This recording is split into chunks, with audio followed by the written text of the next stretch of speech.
देखेंगे तो कांग्रेस का नामो निशान नहीं बचा है। और कांग्रेस के अगर आप पिछले रिजल्ट्स को उठाकर देखेंगे, अभी 2022 में चुनाव था तो कांग्रेस प्रत्याशी की जमानत जब्त हो रही है ना। और इसके साथ ही लोकसभा चुनावों में किस तरीके का परिणाम दिया, चाहे आप कांग्रेस प्रत्याशी की बात कर रहे थे या इंडिया प्रत्याशी की बात कर ले, ये सिर्फ चुनाव के बीच में जनता के बीच में आते हैं और चुनाव लड़ते हैं और चुनाव लड़कर ये वापस अपने घरों की ओर चले जाते हैं। आपने देखा है कि अमेठी में क्या किया, राहुल गांधी जी का गढ़ कांग्रेस का गढ़ कहा जाता था, लेकिन आपने अपने गढ़ को एक चुनाव हारने के बाद छोड़ दिया और उसके बाद आप वहां से पलायन ही कर गए। इसमें समाजवादी पार्टी ने किया, और समाजवादी पार्टी देखिए घोर, वो तो खुलेआम हर रैली में जो है पत्रकारों से आप पत्रकारों की जाति पूछते हैं तो नमस्कार।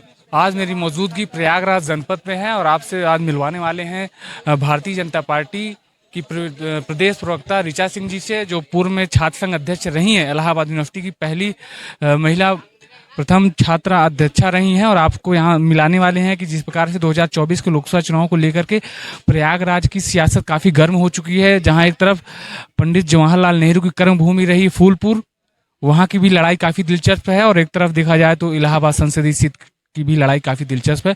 इन सभी के बीच हम आपको मिलाने वाले हैं डॉक्टर ऋचा सिंह जी से, और स्वागत है आपका पीएनआई समाचार के चैनल। बहुत धन्यवाद। 2024 के लोकसभा चुनाव को लेकर के कितनी कड़ी टक्कर देख रही हैं फूलपुर और इलाहाबाद संसदीय सीट की? देखिए, लोकतंत्र में टक्कर होती है जनता के बीच में अपने आप को साबित करने की, और हम जनता के बीच में भारतीय जनता पार्टी 365 दिन 24 घंटे रहती है।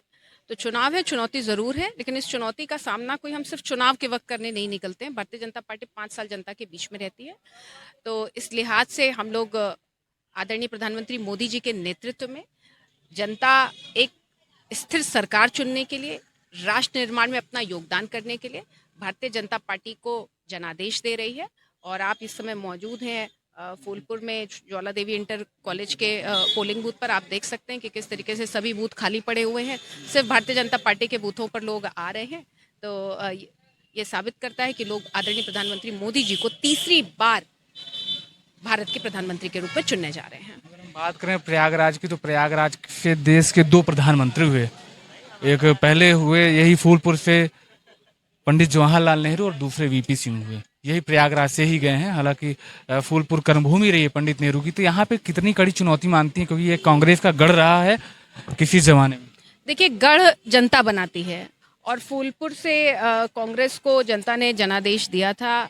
आदरणीय प्रधानमंत्री जी भी यहाँ से चुनकर गए, लेकिन सवाल इस बात का है कि आज फूलपुर लोकसभा में आप देखेंगे या फूलपुर के आसपास की लोकसभाओं में देखेंगे तो कांग्रेस का नामो निशान नहीं बचा है। और कांग्रेस के अगर आप पिछले रिजल्ट्स को उठाकर देखेंगे, अभी 2022 में चुनाव था तो कांग्रेस प्रत्याशी की जमानत जब्त हो रही है ना। और इसके साथ ही लोकसभा चुनावों में किस तरीके का परिणाम दिया, पूरे एक सीट भी नहीं उनकी आ रही है। तो आप इस स्थितियों को देख सकते हैं और आप ये समझ सकते हैं कि कांग्रेस पार्टी की हालत क्या है। आपने स्वयं कहा कि पंडित जवाहरलाल नेहरू यहाँ से प्रधानमंत्री थे, लेकिन आज कांग्रेस पार्टी का कोई आधार नहीं बचा है प्रयागराज में, जो कि क्योंकि प्रयागराज बुद्धिजीवियों का शहर है और प्रयागराज देखता है कि इस देश को नेतृत्व कौन दे सकता है, इस देश को मजबूत सरकार कौन दे सकता है। और पिछली बार भी प्रयागराज की सीटें सभी सीटों को भारतीय जनता पार्टी ने जीता था, और इस बार भी हम फूलपुर, इलाहाबाद, कौशाम्बी समेत सभी सीटों को बड़े अंतर से जीतने जा रहे हैं। बात करें इलाहाबाद संसदीय सीट की, तो जिस प्रकार से दोनों दलों ने, एक तरफ नीरज त्रिपाठी जी हैं जो दिवंगत नेता पंडित केसरीनाथ त्रिपाठी के पुत्र हैं, और अगर देखा जाए तो इंडिया गठबंधन की तरफ से कांग्रेस पार्टी ने उतारा है उज्जवल रमण सिंह को, कुंवर रेवती रमण सिंह के पुत्र हैं। दोनों नेताओं कहीं न कहीं अपने पिता की विरासत को आगे बढ़ाने के लिए इस लड़ाई में आगे आए हैं। तो इलाहाबाद की जनता यहाँ की विरासत क्या भारतीय जनता पार्टी को फिर से देगी नीरज त्रिपाठी के हाथों में, क्योंकि वो भी अपने पिता की विरासत को आगे बढ़ाना चाहेंगे? देखिए, आदरणीय पंडित केशरीनाथ त्रिपाठी जी का पूरा प्रयागराज इलाहाबाद बहुत सम्मान करता है, और प्रयागराज के विकास में आदरणीय पंडित जी का बहुत योगदान रहा है। और इसके साथ ही साथ चाहे वो न्याय का क्षेत्र हो, हम लोग बैठे हुए हैं हाई कोर्ट के पास में बैठे हुए हैं, बगल में यूनिवर्सिटी है, तो उनका महत्वपूर्ण योगदान रहा है। लेकिन सवाल इस बात का है कि भारतीय जनता पार्टी के प्रत्याशी नीरज त्रिपाठी जी, जो कि केशरीनाथ त्रिपाठी जी के सुपुत्र भी हैं, और साथ ही साथ प्रधानमंत्री मोदी जी के नेतृत्व में बेहद मजबूती से चुनाव लड़ रहे हैं। पिछली बार भी प्रयागराज फूलपुर की लोकसभा सीट, इलाहाबाद की लोकसभा सीट कौशाम्बी की लोकसभा सीट, ये सभी सीटें भारतीय जनता पार्टी ने बड़े अंतरों से जीत हासिल की थी और इस बार भी हम जीत को दोहराने जा रहे हैं और बड़े अंतर से जीत हासिल करने जा रहे हैं, क्योंकि एक उसका सबसे बड़ा कारण ये है कि भारतीय जनता पार्टी सिर्फ चुनाव लड़ने के लिए नहीं निकलती है। हम 365 दिन जनता के बीच में रहते हैं, 24 घंटा जनता के बीच में रहते हैं। लेकिन चाहे आप कांग्रेस प्रत्याशी की बात कर रहे थे या इंडिया प्रत्याशी की बात कर ले, ये सिर्फ चुनाव के बीच में जनता के बीच में आते हैं और चुनाव लड़ते हैं और चुनाव लड़कर ये वापस अपने घरों की ओर चले जाते हैं। आपने देखा है कि अमेठी में क्या किया, राहुल गांधी जी का गढ़, कांग्रेस का गढ़ कहा जाता था, लेकिन आपने अपने गढ़ को एक चुनाव हारने के बाद छोड़ दिया और उसके बाद आप वहां से पलायन ही कर गए। स्मृति ईरानी जी 2014 में हारी थी, लेकिन उन्होंने जनता को नहीं छोड़ा और आज जनता ने उनको अपने परिवार का सदस्य मान लिया है और इस बार वो देखिए फिर से जीतने जा रहे हैं। सवाल करना चाहूंगा आपसे, अमेठी की आपने जिक्र किया, तो अमेठी में इस बार 2024 के लोकसभा चुनाव में जिस प्रकार से भारतीय जनता पार्टी का प्रचार करते गायत्री प्रजापति, जो सपा सरकार में मंत्री भी रहे और इस समय वर्तमान में जेल में भी हैं, उनका परिवार बीजेपी के प्रचार में देखा गया। देखिए, प्रधानमंत्री मोदी जी की विकास की नीतियों से प्रभावित होकर बहुत सारे प्रत्याशी जो वर्तमान में चुने हुए भी हैं वो भारतीय जनता पार्टी का साथ दे रहे हैं और बिल्कुल अमेठी में जो है महारानी प्रजापति जो वहाँ की विधायक भी हैं मौजूदा, वो उन्होंने ये तय किया कि वो आदरणीय प्रधानमंत्री मोदी जी के और आदरणीय स्मृति ईरानी जी के हाथों को मजबूत करेंगी और वो भारतीय जनता पार्टी के साथ मजबूती से खड़ी हुई हैं। और यही नहीं, वहाँ के गौरीगंज के विधायक राकेश सिंह जी भी आज भारतीय जनता पार्टी के साथ है। क्यों? क्योंकि जिस तरीके से सनातन का अपमान भारतीय जनता पार्टी ने किया, इस देश के 100 करोड़ लोगों की आस्था को ठेस पहुंचाया। बहुत सारे लोग हैं जिन्होंने इंडिया अलायंस और समाजवादी पार्टी के असली चेहरे को देखा है, जो सिर्फ और सिर्फ जातिवाद की कुंठा से ग्रसित हैं और ये केवल तुष्टीकरण की राजनीति के नाम पर लोगों को गुमराह करने का प्रयास करते हैं। अब तो आप पीडीएम की बात, पीडीए की बात कर रहे थे, पिछड़ा दलित अल्पसंख्यक, आप देखिए ना, महारानी प्रजापति आ चुकी, दलित इनके साथ नहीं है।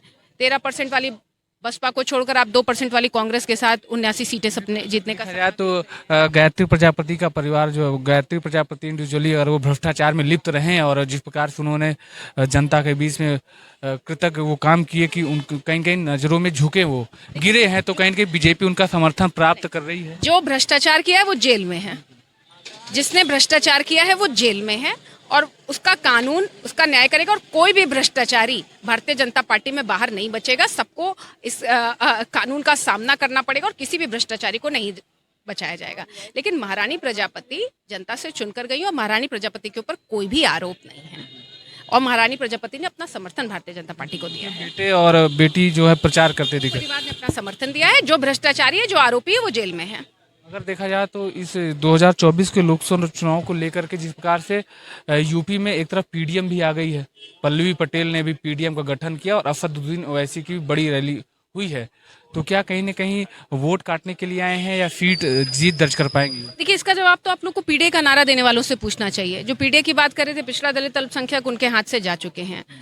अखिलेश यादव जी दलित और पिछड़ों की बात करते हैं, लेकिन कोई भी आज दलित नेता, पिछड़ा नेता इंडी गठबंधन में शामिल नहीं है या तो भारतीय जनता पार्टी के साथ है, तो इसका कोई फर्क नहीं पड़ने वाला। और अगर सिर्फ आप पिछड़े दलित वोटों की बात करेंगे तो आप 2014 का परिणाम देख लीजिए, 2019 का परिणाम देख लीजिए।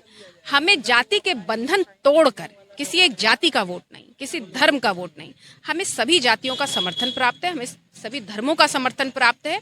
2019 में सपा और बसपा आरएलडी गठबंधन से लोकसभा का चुनाव लड़ रहे थे, लेकिन उत्तर प्रदेश में कितनी सीटें आई थी ये भी आपको मालूम है। तो जब बहुजन समाज ने तब उनके ऊपर भरोसा नहीं किया, जब ये सपा बसपा एक साथ गठबंधन में थे, तो अब तो इनके ऊपर भरोसा करने का सवाल ही नहीं उठता। तो बहन मायावती जी भी अलग हो चुके हैं और जिस तरीके से समाजवादी पार्टी दलित विरोधी है, किस तरीके से रिजर्वेशन का प्रमोशन में रिजर्वेशन का विरोध किस तरीके से किया गया, जितने भी दलित महापुरुष थे उनके नाम पे जितने शहरों के नाम रखे गए उनको सबको बदलने का काम समाजवादी पार्टी ने किया। और समाजवादी पार्टी देखिए घोर, वो तो खुलेआम हर रैली में जो है पत्रकारों की जाति पूछते हैं। तो लोकतंत्र में जब जातिवाद हम 21वीं सदी में पहुंच गए, ये बात एकदम सही कि पिछड़ा दलित अल्पसंख्यक जो भी वंचित समुदाय है उसका प्रतिनिधित्व होना चाहिए। लेकिन